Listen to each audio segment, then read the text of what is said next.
Hi guys. Welcome to my YouTube channel, MH4 Network. Please subscribe my channel, also don't forget to click bell icon. Thanks. अस्सलाम वालेकुम।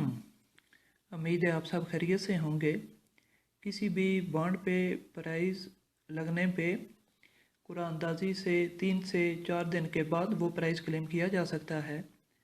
1250 तक का price national saving या कौमी बचत की किसी भी ब्रांच से क्लेम करना पॉसिबल होता है, मगर इससे ज़्यादा अमाउंट का प्राइस नेशनल बैंक या स्टेट बैंक ही की किसी ब्रांच से क्लेम किया जा सकता है।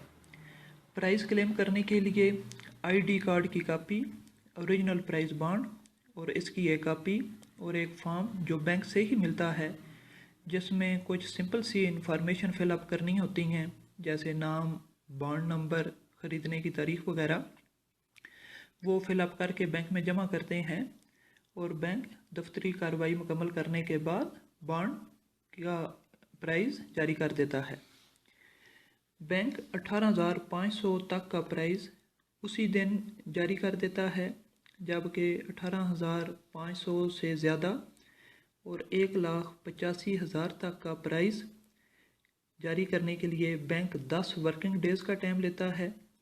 1,85,000 से ज़्यादा और 5 लाख तक के प्राइस के लिए 15 वर्किंग डेज़ और 5 लाख से ज़्यादा बड़ी अमाउंट वाले प्राइस के लिए 20 वर्किंग डेज़ का बैंक टाइम लेता है।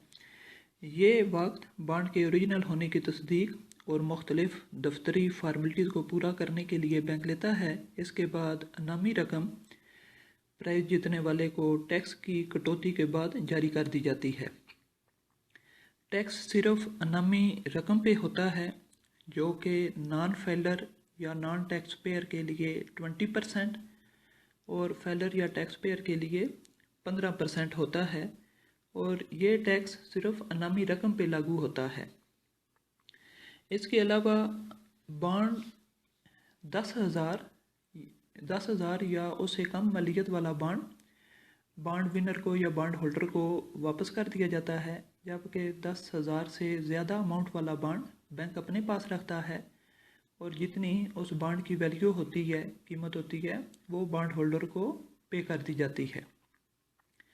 ये तरीका है कि आप प्राइस जो हैं वो बैंक से कैसे क्लेम कर सकते हैं। इसके अलावा प्राइवेट प्राइस बॉन्ड डीलर होते हैं, वो भी प्राइस मनी जो है वो पे कर देते हैं, मगर उसके लिए वो एक्स्ट्रा 2 से 3% चार्ज करते हैं।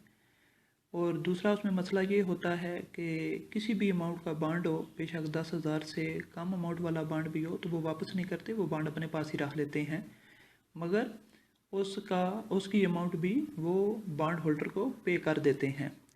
तो जैसे कि मैंने आपको बताया, नॉन फेलर के लिए टैक्स 20% है, तो वो 20% तो टैक्स काटेंगे। इसके अलावा 2 से 3% प्राइस अमाउंट का वो अपने चार्जेस या सर्विस चार्जेस के तौर पे लेते हैं, और बाकी जो होती है प्राइस मनी वो बॉन्ड होल्डर को पे कर देते हैं। इसमें आप बेहतर समझ सकते हैं कि आपको कहाँ से बॉन्ड क्लेम करना ज़्यादा सूट करता है। उम्मीद है आपको ये सब की समझ आ गई होगी। Take care. अल्लाह हाफिज़।